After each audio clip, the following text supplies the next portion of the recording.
आपको तो पैसे का भी पता होगा तो बहुत रिकवरी हो जाती। खैर, मैं आपको विषय पर ले आता हूं। इलेक्शन मैनेजमेंट डिपार्टमेंट ईडी और मोदी सरकार का डर। पहला सवाल, मैं 4 सवाल आपके बीच में लेकर आया हूं। आखिर मोदी सरकार को, आखिर भाजपा के निशाने पर श्री राहुल गांधी और कांग्रेस क्यों है? दूसरा सवाल, क्या जनता के मुद्दे उठाने वाली मुखर आवाज को दबाने का षड्यंत्र है ईडी की कार्यवाही? ये सवाल हैं जो शायद टेलीविजन पूछ नहीं पा रहा। तीसरा सवाल, क्या श्री राहुल गांधी मोदी सरकार द्वारा चंद धन्ना सेठों के हित साधने में रोड़ा बने हैं? चौथा सवाल, भाजपा सरकार हजारों करोड़ रुपया विज्ञापन पर खर्च कर 40-50 मंत्री लगाकर सारे मीडिया पर दबाव डालकर कल पूरा दिन आपको व्हाट्सएप यूनिवर्सिटी पर मैसेज भेज ये बताकर के ये चलाइए, ये चलाइए, ये चलाइए, केवल एक आवाज श्री राहुल गांधी पर ही इतनी हमलावर क्यों है? ये 4 सवाल हैं जिन्हें जानना देश को जरूरी है। आइए इन सवालों के जवाब जानें और समझें कि क्यों मोदी सरकार, कांग्रेस की एकजुटता और श्री राहुल गांधी की बुलंद आवाज से डर गई है। पहला, जब चीन ने हमारे देश की सरजमी पर कब्जा किया, हमारे जवान शहीद हुए, तो प्रधानमंत्री जी ने कहा, सर्वदलीय बैठक में कहा, न कोई घुसा है और न कोई आया है। तब विपक्ष की एकमात्र आवाज श्री राहुल गांधी ने सरकार की इस झूठ को घेरा और देश की माटी के लिए, शहीद जवानों के लिए आवाज उठाई। आज 2 साल बीत जाने के बावजूद भी चीन को भारत मां की सरजमी से खदेड़ नहीं पाए, इसलिए श्री राहुल गांधी से परेशानी है। दूसरा, महंगाई से हो रही जनता की बदहाली पर श्री राहुल गांधी ने लगातार सरकार को घेरा। पेट्रोल डीजल के दामों पर, रसोई गैस पर के दामों पर, सीएनजी पीएनजी के दामों पर, बढ़ते खाने पीने की वस्तुओं के दामों पर उन्होंने लगातार देश के मध्यम वर्ग, देश के नौकरी पेशा लोग, देश के गरीब, देश के दलित, देश के पिछड़े, देश के आदिवासी की आवाज उठाई और सरकार को घेरा, जिसका जवाब सरकार के पास नहीं, इसलिए श्री राहुल गांधी से परेशानी है।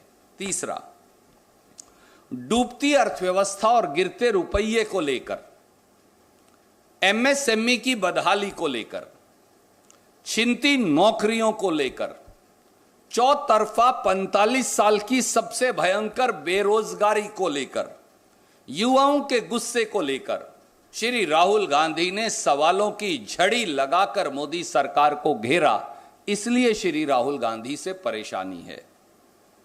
चौथी बात, कोरोना में जब मोदी जी ने अपनी जिम्मेवारी से मुंह मोड़ लिया, उस समय श्री राहुल गांधी ने समय रहते न केवल सरकार को चेताया, बल्कि सरकार को देर से ही सही कार्यवाही के लिए, मदद के लिए मजबूर किया।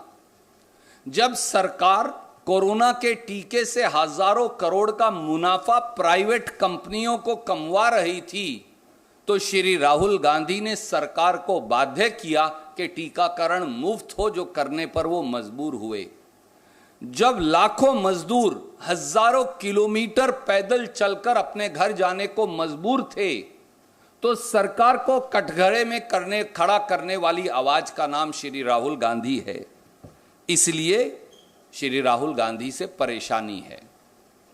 जब लाखों किसान न्याय की गुहार के लिए राजधानी दिल्ली के बाहर 8 महीने बैठे रहे, जब मोदी सरकार उन्हें आतंकवादी और नक्सलवादी बता रही थी, जब उनको अपराधी और देशद्रोही घोषित कर दिया गया था, जब उनके रास्ते में कील और कांटे बिछा दिए गए थे, जब 700 किसान कुर्बानी के लिए दिल्ली की सीमा पर मजबूर हो गए तो ट्रैक्टर यात्रा कर किसान और खेत मजदूर की आवाज उठाकर और किसान की संसद में देश के 100 सांसद ले जाकर श्री राहुल गांधी ने किसान के साथ कंधे से कंधा मिलाकर किसान की आवाज उठाई और सरकार को मजबूर किया कि वो तीनों काले कानून वापस लेने पड़े। इसलिए श्री राहुल गांधी से परेशानी है।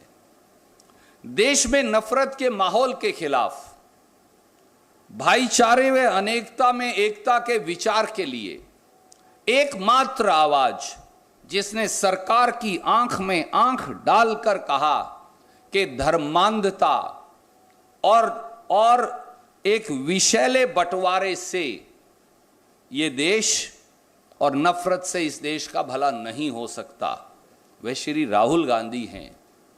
उनको कठघरे में खड़ा कर दिया और बाद में फिर उन्होंने खिसियानी बिल्ली खंबा नोचे 2 प्रवक्ताओं को निकालकर माफी मांगनी पड़ी। इसलिए श्री राहुल गांधी से परेशानी है। प्रधानमंत्री जी, कभी आप एक प्राइवेट कंपनी के नुमाइंदे बनकर राफेल का ठेका फ्रांस में दिलवाते हैं और कभी एक प्राइवेट कंपनी का नुमाइंदा बनकर श्रीलंका में प्राइवेट कंपनी को बिजली का ठेका दिलवाने की सिफारिश करते हैं। श्री राहुल गांधी ने मुट्ठी भर उद्योगपतियों के नुमाइंदे बने प्रधानमंत्री से सवाल कर उनको कठघरे में खड़ा कर दिया। इसलिए श्री राहुल गांधी से परेशानी है। दोस्तों, क्रोनोलॉजी समझिए, देशवासियों क्रोनोलॉजी समझिए। मोदी सरकार ने बौखलाकर इलेक्शन मैनेजमेंट डिपार्टमेंट यानी ईडी के पीछे छिपकर आपकी सत्यनिष्ठा की आवाज पर हमला बोला है। यह हमला विपक्ष की उस निर्भीक आवाज पर है जो जनता के सवालों को दृढ़ता से सरकार के समक्ष रखते हैं और सरकार से जवाबदेही मांगते हैं, जो जनता के मुद्दों को भयमुक्त तरीके से निडरता से उठाते हैं।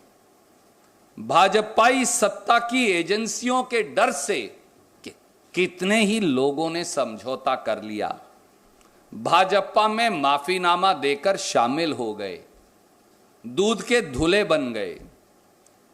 कितनों ने घुटने टेक दिए, कितनों ने अपनी आत्मा बेच दी। लेकिन श्री राहुल गांधी वो व्यक्ति हैं जिन्होंने सरकार की आंख में आंख डालकर जनता से सवाल उठाए। इसलिए उनसे परेशानी है। साथियों, दोस्तों, देशवासियों, ये हमला उसी निर्भीक आवाज पर है जो आपकी आवाज है। ये हमला जनता के मुद्दों पर है, कांग्रेस या श्री राहुल गांधी पर नहीं। ये हमला बेरोजगारों पर है, ये हमला गरीबों पर है, ये हमला मध्यम वर्ग पर है, ये हमला नौकरी पेशा लोगों पर है, ये हमला महिलाओं, युवाओं, दलितों, पिछड़ों, आदिवासियों पर है। ये हमला देश के संविधान से जुड़े मुद्दों पर सवाल पूछने पर है। इसलिए हम फिर कहते हैं, हम ना डरेंगे, ना झुकेंगे, ना दबेंगे। राहुल गांधी और कांग्रेस देश के लिए लड़ेंगे। कोई प्रश्न आप पूछना चाहें तो एक एक करके आपका स्वागत है।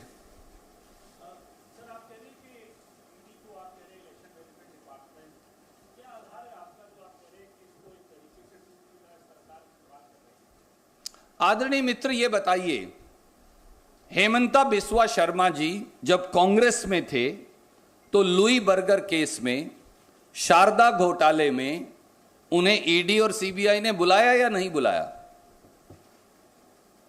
उसके बाद वो कांग्रेस से दौड़कर भाजपा में शामिल हो गए। आज भाजपा के मुख्यमंत्री हैं। तो कहां गया शारदा घोटाला और कहां गया लुई बर्गर केस और कहां गए ईडी के संबंध और कहां है सीबीआई?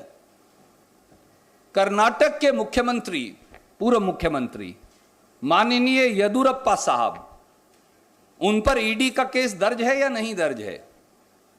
उनको ईडी के समन और बेटे को आए हैं या नहीं आए हैं? परंतु 8 साल बीत गए, कहां गया ईडी का केस?